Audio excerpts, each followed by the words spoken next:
ವಿಶೇಷವಾಗಿ ಹೆಣ್ಮಕ್ಳು ಬಂದರೆ ಅಲ್ಲಿ ಟಾಯ್ಲೆಟ್ಸ್ ಇಲ್ಲ, ರೆಸ್ಟ್ ರೂಮ್ ಇಲ್ಲ, ಮತ್ತು ಅಲ್ಲಿ ಬಂದು ಸ್ವಲ್ಪ ಹೊತ್ತು ಕೂತ್ಕೋಬೇಕು ಅಂದರೆ ಅಲ್ಲಿ ಜಾಗ ಇಲ್ಲ. ಈ ರೀತಿ ಎಲ್ಲ ಇದೆ. ಅದನ್ನು ಆರ್ಕಿಯಾಲಜಿಕಲ್ ಸರ್ವೆದವರು ಅದನ್ನು ವಹಿಸ್ಕೊಂಡಿದ್ದಾರೆ. ಅವ್ರಿಗೂ ಹೇಳಿದೆ, ಅಲ್ಲಿ ಅದು ಅವರ ಅಧಿಕಾರಿನೂ ಕೂಡ ಇದ್ದರು, ಅವ್ರಿಗೂ ಹೇಳಿದ್ದೆ, ನೋಡಪ್ಪ ಒಂದು ಏನಾದರೂ ಮಾಡಿ ನೀವು ಒಂದು ಇದನ್ನೆಲ್ಲ ಸರಿಪಡಿಸಿ. ಅದಕ್ಕೆ ನಾನು ಭೀಮಸೇನ್ಗೆ ಹೇಳಿದೆ, ನೀವು ಒಂದು ದೊಡ್ಡ ಪ್ರಾಜೆಕ್ಟನ್ನು ಮಾಡಿ ಈ ಊರನ್ನೇ ಅಭಿವೃದ್ಧಿ ಮಾಡ್ತಕ್ಕಂಥ ರೀತಿಯಲ್ಲಿ 1,000 ಕೋಟಿ ಹಾಕ್ಬೋದು, ಎದುರ್ಕೋಬೇಡ ನೀವು.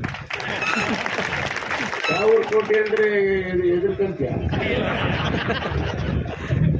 ಯಾಕಂದರೆ ಭೀಮಸೇನಿಗೆ ಏನಾಗ್ಬಿಡಿದೆ ಅಂದರೆ ಏನಪ್ಪ ಈ ಸಾಮಾನ್ಯವಾಗಿ ಹೇಳಿ ಇದೇನು ಕತೆ ಇದು. 1,000 ಕೋಟಿ ಆಗಿ ಇದನ್ನ ಒಂದು ಇಡೀ ನಮ್ಮ ಬಾದಾಮಿಯ ಪಟ್ಟಣವನ್ನೇ ಅಭಿವೃದ್ಧಿ ಮಾಡ್ತಕ್ಕಂಥ ರೀತಿಯಲ್ಲಿ ಒಂದು ಪ್ರಾಜೆಕ್ಟ್ ಅನ್ನು ಮಾಡಿ ಕೇಂದ್ರಕ್ಕೆ ಕಳಿಸ್ಕೊಡ್ಬೇಕು. ನಮ್ಮ ಹತ್ರ ದುಡ್ಡಿಲ್ಲ, ಸಿದ್ದರಾಮಯ್ಯ ಹತ್ರ ದುಡ್ಡಿಲ್ಲ. ಸಿದ್ದರಾಮಯ್ಯ ಹತ್ರ ದುಡ್ಡಿಲ್ಲ. ಈಗ ನಾವೆಲ್ಲ ನಿಮಗೆ ಕೊಟ್ಬಿಟ್ಟಿದ್ದೀವಿ, ಅಕ್ಕಿ, ಬೇಳೆ, ಎಣ್ಣೆ ಎಲ್ಲ. ಎಣ್ಣೆನೂ ಕೊಟ್ಬಿಟ್ಟಿದ್ದೀವಿ, ಇಲ್ಲೇ ಅವರೆಲ್ಲ ಎಣ್ಣೆ.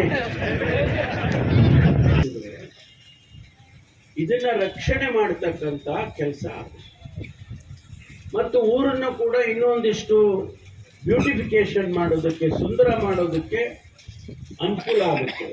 ಅದನ್ನ ಕೇಂದ್ರ ಸರ್ಕಾರಕ್ಕೆ ಕಳ್ಸೋಣ. ಅವ್ರ ಹತ್ರ ದುಡ್ಡಿದೆ, ಬೇಕಾದಷ್ಟು. ನರೇಂದ್ರ ಮೋದಿ ಸಾಹೇಬ್ರ ಹತ್ರ ಬೇಕಾದಷ್ಟು ದುಡ್ಡಿದೆ ಅಂತ ಹೇಳ್ತಾರೆ.